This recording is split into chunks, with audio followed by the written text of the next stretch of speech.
Namaskar.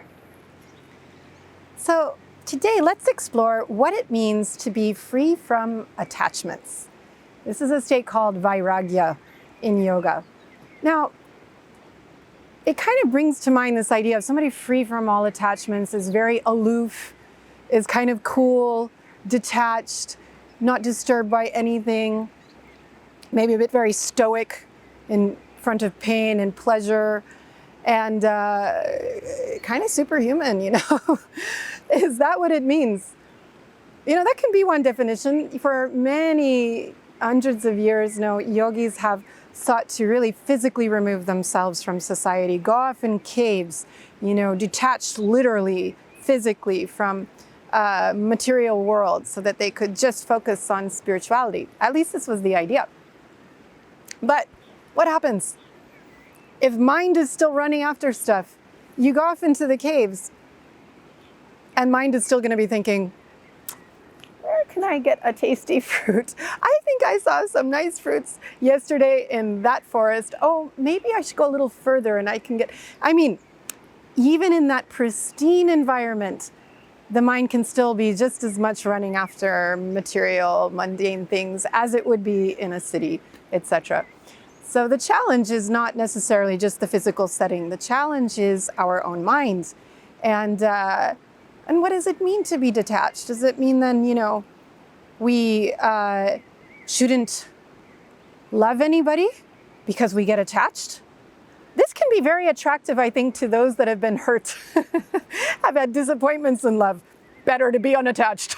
I'm never going to love again. I'll never get attached to anyone. That way I won't ever get hurt again.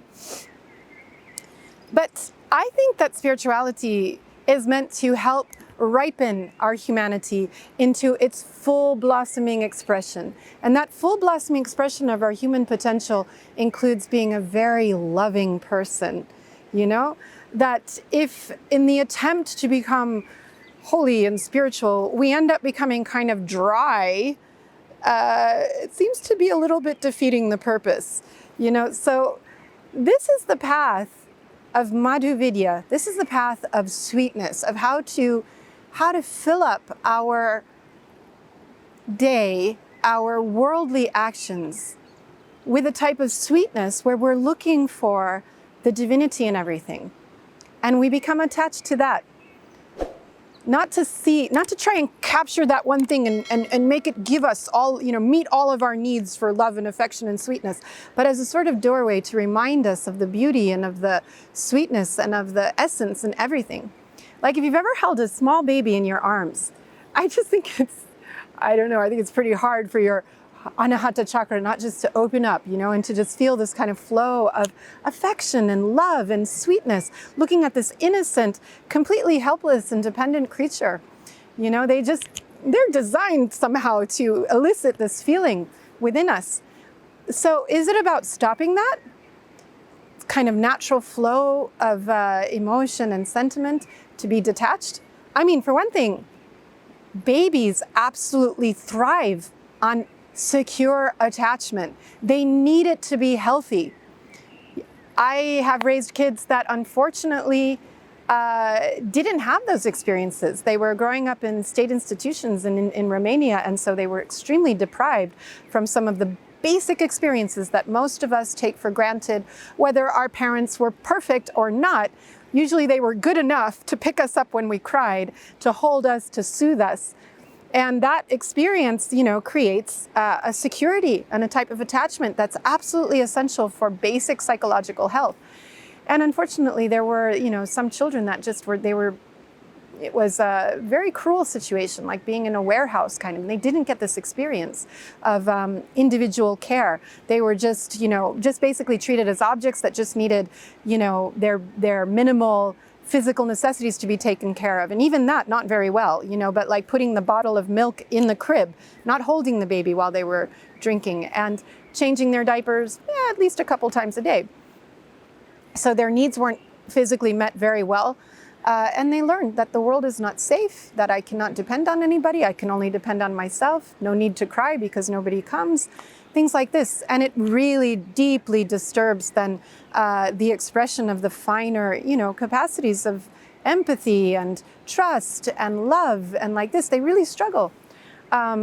So attachment isn't just some defect, it's like kind of the basis. Healthy, secure attachment, as a baby, that's the basis for forming kind of a stable personality as an adult, a healthy personality, secure in the world, able to also meet other people's needs, not only your own. So attachment on the psychological level plays an important role. So I think that this idea of being free of attachment is an expansion of love rather than a contraction.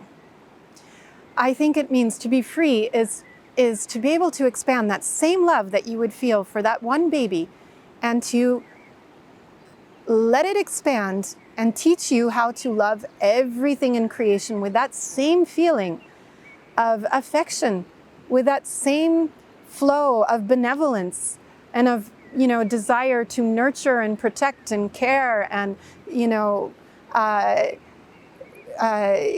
help to nourish that we have towards a baby.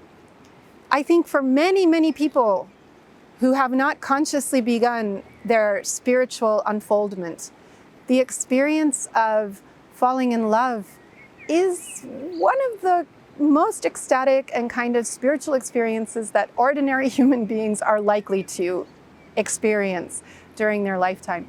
And why? Because in that moment, of falling in love, the heart expands. And it's like when somebody's in love, they're in love with the person that they perceive to be the source of this feeling. But somehow it spills over, and the whole world just looks brighter, looks more beautiful, it's more sweet. You see more good things all around you. You're in a better mood. Why? Because that force of love, if you haven't begun a spiritual path, then you'll feel it's just coming from that person. This is where the illusion is. No, but actually it's just flowing through you. And as it flows through you, it transforms how you see everything. So I think that the path of spirituality and the idea of becoming free of attachment is to be in love with everything, to really create that deep inner bond with the source, the supreme source that's expressing itself constantly in so many forms. Now, if you try to hold on to the form, it slips away. So to be able to flow with life without this kind of grasping and needy sort of tendency to kind of be greedy and try to hold on to things and make them yours and be possessive, but to be flowing like a river.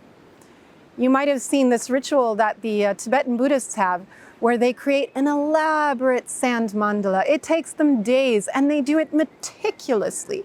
All of these different colored sands, and very slowly and carefully drawing this intricate pattern, which is already established. I think it's called the Kala chakra. It is like the chakra of time, of all time, of the universe. And they take so much time to complete this. And all the while, some of them are chanting mantras, and some of them are making the design. Very meditative, very spiritual atmosphere. It's an immense work of art. It's an amazing masterpiece, when it's done. And as soon as it's done, as soon as it's complete, they have special type of small brooms that they use to just sweep it all up. And all of those beautiful colors, they combine and just become a sort of gray dust, and they sweep it up and they put it in some vase and they bring it to the river. Whoosh, and they throw it into the river, these colored sands. And, it's kind of a blessing for the river because those sands, have been charged in a way with all of their good intentions, with all of their chanting and so forth. And so they offer it as kind of a reminder of the impermanence of life, a sort of recognition, of everything that we do is kind of like making that sand mandala. And that doesn't mean that, oh, well, anyway, it's going to be swept up. So what does it matter? Why even bother? What I love about that ritual is like the care and love that goes into creating it moment by moment and staying in the present and being, kind of in love with the beauty of every single stage of the creation of that mandala, from when it's first being created and it's just some outlines until it's, as it's growing towards completion and towards fruition, and there it is in all of its majesty, and then the dissolution, the bringing it back, the not being attached, the letting it go. So this kind of freedom comes from just that trust in life, that deep trust that you can trust.